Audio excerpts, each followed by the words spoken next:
Le spectacle est composé de différents textes de Heiner Müller, un auteur allemand qui est considéré comme un des plus grands auteurs de théâtre de la deuxième moitié du XXe siècle. Alors rassurez-vous, on va pas vous faire un cours d'histoire. Ça nous semble important quand même de vous préciser qu'il a écrit sous la dictature. Nous étions entre Berlin et Moscou. Une forêt dans le dos. Devant les yeux, un fleuve. À 2000 km, Berlin. À 120 km, Moscou. Nous arrivons du front, nous avons faim. Racontez, camarades, calez-vous l'estomac. À quoi bon raconter? Il sera là demain, le front. Alors vous pourrez célébrer vos noces avec l'allemand, puisque ça vous démange le cuir. À nos noces, mais on lui mettra le feu aux fesses à l'allemand. Elle se pencha en avant et il vit la naissance de sa poitrine, blanche sous le cou bruni. Elle a de petits seins, pensa-t-il. Et il lui demanda si elle connaissait la jeune garde. Le livre de Fadiev. Elle le connaissait.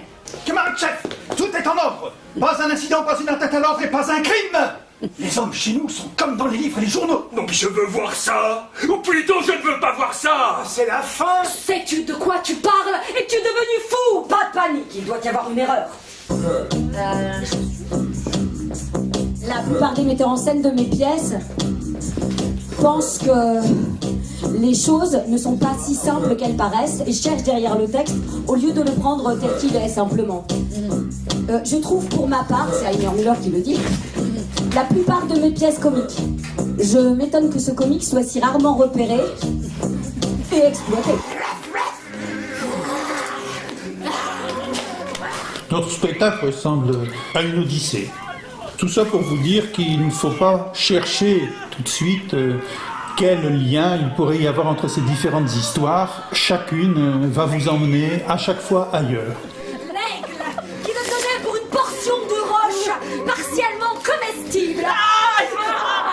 Incapable de faire de petits mouvements et surtout quand on en mangeait. Une odyssée, on pourrait même parler d'une galaxie. Un voyage dans une galaxie, la galaxie Müller. Donc c'est une espèce d'univers en expansion où on passe d'une planète à l'autre. Agamemnon, fils d'Atrée, prend pour femme Clytemnestra. Son frère Ménélas, la sœur de celle-ci, Hélène. Hélène est séduite par Paris. Elle le suit à Troie.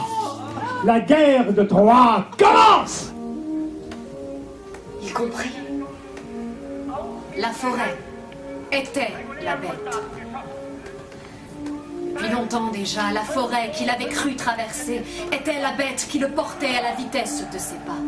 Les vagues du sol étaient sa respiration. Et le vent son souffle. Et la trace qu'il avait suivie était son propre sang, dont la forêt qui était la bête lui faisait des prises. Depuis quand? Combien un homme a-t-il de sang? Protection prévue contre l'incendie. Et entretien soigneux. Et garantie contre dommages assurée par réparation exécutée par collaborateurs qualifiés. La table de bureau socialiste, notre pactage pour le millénaire du communisme. Votre cœur, c'est une brique? Oui. Mais il ne bat que pour vous.